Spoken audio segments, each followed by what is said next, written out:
هر کله چې د اولاد د سام بن نوح بن تاروخ په عرب او عجم کې پاتې نشول، په هغوی کې ځینې خلک په طوفان نوح او ځینې خلک د فرشتې په آواز مړه شول. بادشاه نمرود علیه اللعنت د عجمو د ملک نه وتلی و. هغه د کنعان بن آدم بن سام بن نوح علیه السلام زوی و او ژبه یې عربي وه، او ځینې لیکلي دي چې د کیکاوس زوی د قیقباد و او هغه زوی د منوچهر بن فریدون بن جمشید و. لیکن دا صحیح نه ده، بلکې صحیح دا ده چې د هغه نوم نمرود و او د هغه د ډیر لوی قوت په ذریعه د شام په هیواد کې حکومت و. د هغه نه وروسته یې ترکستان فتح کړ او اولاد یې افیس یې خپل فرمانبردار جوړ کړ.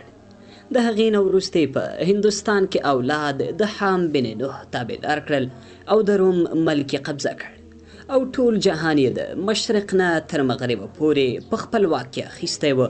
د هغې نه وروسته کوفې ته لاړه او هلته یې په بابل نوم ځای کې په تخت کېناست. ترکستان، هندوستان او روم او د مشرق او د مغرب نه خوراج د ده دپاره راته.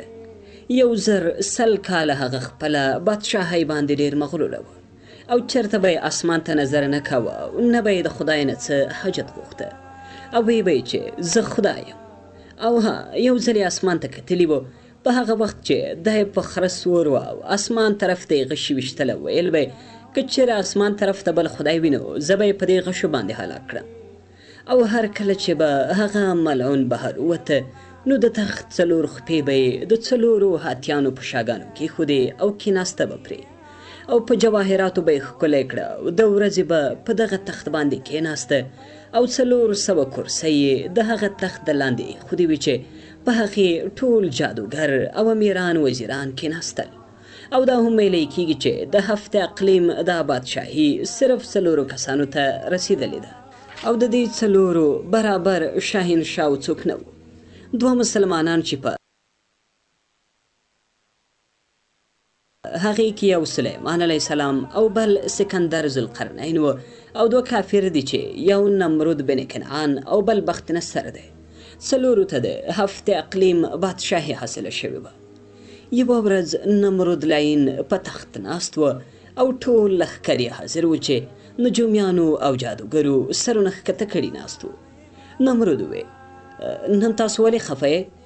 هغوی وویل چې خدای دې تا ته خیر کړي، یو عجیبه غوندې ستوری د مشرق د طرف نه نن په نظر راځي چې مخکې موږ نه ولیدلی. نمرود وویل چې د څه ستوری دی؟ جادوګر وویل چې یو هلک به د پلار د شانه د مور ګېډې ته لاړ شي چې د هغه نه به ستا بادشاهي تباه شي. نمرود وویل چې کله به لاړ شي؟ جادوګر وویل چې په 3 شپو او 3 ورځو کې. نمرود حکم وکړ چې څومره پیغلې جنکۍ او واده شوې ښځې دي هغه د خپلو خاوندانو نه بیلې شي چې یو خاوند په 3 ورځو کې د خپلې ښځې سره کوروالی ونه کړي. او تمام سړي یې په خپل کله کې بند کړل او خپل دیانتدار او مشر وزیر چې نوم یې آزر و په دوی د څوکۍ دپاره مقرر کړ. تقدیر د الهي سره په دغه ورځ د آزر د ښځې په زړه کې د خپل خاوند سره د مباشرت خیال راغی او هلته د آزر هم خپلې ښځې ته دغه څه په زړه کې وګرځېدل.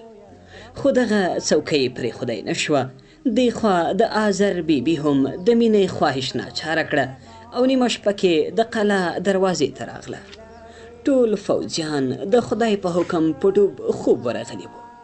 آزر چې د دروازې په خوا کې خپله بیبي ولیده نو نور یې هم دغه شهوت زیات شو، خو شمع او توره په لاس ولاړ و. د هغه ځای نه لرې کېدی نه شو چې ناڅاپه په تقدیر الهي سره هغه شمع او توره ترې چا واخیسته او دی فورا د خپلې بیبي سره یو ځای شو. او کله چې د مباشرت نه فارغ شو نو په دغه شپه حضرت ابراهیم علیه السلام د پلار د شانه د مور په حمل کې قراری ونیوه. آزر خپلې ښځې ته وویل چې خبردار دا راز چاته ظاهر نه کړي او سیده خپل کور ته ځه چې څوک دې ونه ویني، ګنې لویه شرمندګي ده. او د دې د تلو راتلو خبر سیوا د خدای نه بل چاته ونه شه. او کله چې سحر نمرود له خوبه بیدار شه او آزر یې ولیده نو د هغه مخ ورته ډېر نوراني ښکاره شو او ورته یې وویل چې آزره د نورو ورځو نه نن ماته ستا مخ ډېر نوراني ښکاري. آزر هغه ته د قسمت د ترقۍ دعا وکړه او بیا نمرود لاړه په خپل تخت کېناسته. نجومیانو ته یې وویل چې هغه هلک تاسو معلوم کړی چې پیدا شوی په دې شپه کې او که نه؟ هغوی ورته وویل بادشاه سلامت، په تېره شپه کې هغه ماشوم د خدای په حکم د پلار د شانه د مور ګېډې ته تللی دی. نمرود حکم وکړ چې څومره حاملې ښځې دي هغه د خپل نارینه بچي مړه کړي. په دې سبب ټولو حاملو ښځو خپل بچي مړه کړل. هر کله چې د ابراهیم علیه السلام د ولادت موقع راغله نو مور بیبي یې د نمرود د یرې او د بچي د شفقت په وجه یو غار ته ننوته او هلته ابراهیم علیه السلام پیدا شو او فورا هغه تیاره غار لکه د لمر غوندې روښانه شه. د ابراهیم علیه السلام مور بیبي په ژړا شوه د دې ویرې نه چې هسې نه چې دا ماشوم څوک ویني او قتل یې کړي نو په کپړه کې ونغښته او په خپله ترې په ژړا واپس کور ته راغله او هلته یې پرېښوده. په دغه وخت جبرائیل علیه السلام راغی او د دواړو لاسو کټې ګوتې د ته په خوله کې ورکړې. د خدای په حکم د یوې ګوتې نه ګبین او د بلې نه پی به ابراهیم علیه السلام ته راتلی او د څه شي محتاجه نه وه. په اونۍ کې به یو ځل د مور د تماشې ته راتله او د په داسې پرورش به حیرانېدله او چې دا به ترې راتله نه نو د غیبونه به یوه تیږه راغله او د غار خوله به بنده شوه او چې کله به نندارې ته راتله نو دا تیږه به غیبي لرې شوه. په دغه ډول 7 کاله تېر شول. یوه ورځ ابراهیم علیه السلام ورته وویل چې یا امي من ربک، ای مور ستا خدای څوک دی؟ هغې وویل ستا پلار چې ماله غله راکوي. بیا یې وویل چې د هغه خدای څوک دی؟ هغې وویل نمرود. نو بیا ابراهیم علیه السلام وویل چې د نمرود خدای څوک دی؟ نو هغې ورته وویل چې دا ستوری. هغې وویل د ستورو خدای څوک دی؟ دغه وخت دا لاجوابه او شرمنده کور ته لاړه او پلار ته یې دا ټوله قیصه تېره کړه. هغه وویل چې دا هلک د نمرود دښمن دی، په دې کې څه شک نشته، خو په دې سیج کې و چې د سره څه وکړم. ابراهیم علیه السلام د غار نه راووت.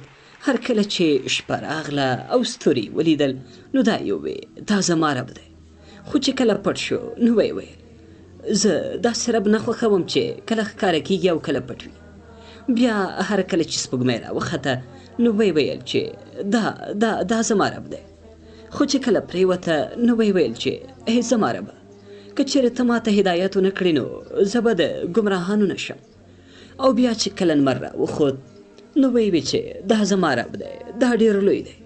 خو چې هغه هم پرېوته نو ویې ویل ای قومه زه د دې شیانو نه خلاف یم کوم چې تاسو په خدایۍ ګڼلي دي او زه خپل مخ هغه خدای ته ګرځوم چې ځمکه او اسمان پیدا کړي دي او زه د هغه سره شریک نه منم. حضرت ابراهیم علیه السلام په خپل کوچنیوالي کې خپل قوم لیده چې دوی د ځمکو او اسمانونو پیدا کوونکی نه مني او خپلې غوښتنې د بتانو نه غواړي او ډېر داسې دي چې د لمر عبادت کوي، څوک د ستورو عبادت کوي، څوک د سپوږمۍ عبادت کوي. د ابراهیم علیه السلام نه د دې نه مخکې نه نفرت و، خو د دوی د ملامت کولو دپاره یې وی چې زما رب هم ستاسو په شان ستوری دی. خو چې کله ستوری غایب شو نو قوم ته یې وویل دا لا څنګه خدایان دي؟ خدای خو زوال نه مومي او دوی کله وي او کله نه وي.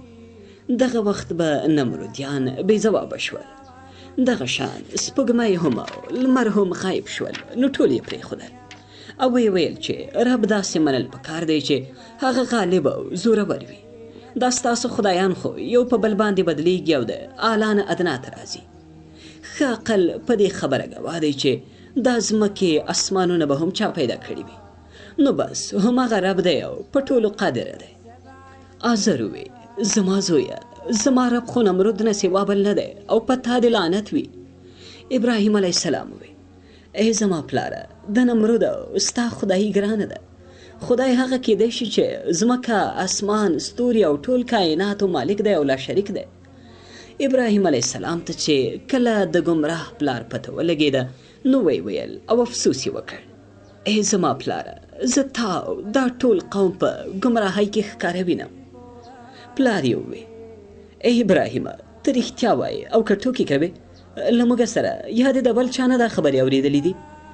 ابراهیم علیه السلام چې د پلار نه دا واورېدل نو ویې ویل زه قایل یم د دې خبرې چې رب ستا د اسمانونو او د ځمکې خالق دی. د ابراهیم علیه السلام د ډېرو پوهه کولو باوجود آزر د خپلې ګمراهۍ په ضد باندې ولاړ و اخر مجبورا قسم یې وخوړ چې ای زما پلاره زه به ستا د بتانو علاج وکړم. قسم مې دې وي په خدای چې زه به ختم کړم ستاسو بتان چې تاسو چرته نه یې. دا خبرې د ځان سره پټه وکړه او هر کله چې هغوی میلې ته لاړل نو ابراهیم علیه السلام بتخانې ته لاړه او ټول بتان یې مات کړل. هغه ټول بتان چې په دغه ځای کې وو ټوټې ټوټې کړل بغیر د هغه لوی بت نه. دوستانو د ابراهیم علیه السلام د پیدایښت کیسه تر همدې ځایه وه.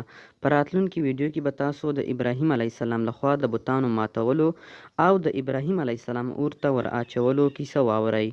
همدارنګه له هغې وروسته به تاسو د حضرت اسماعیل علیه السلام عبرتناکه کیسه هم واورئ. نو په دې هیله چې تاسو به زموږ ملتیا وکړئ او زموږ یوټیوب چینل د دې ښایسته ویډیوګانو دپاره در سره سبسکرایب کړئ. همدارنګه ویډیو در سره لایک کړئ او که د ویډیو په اړه کوم نظر لرئ نو موږ سره یې کمنټ کې شریک کړئ. د ویډیو لیدلو مو ډېره زیاته مننه.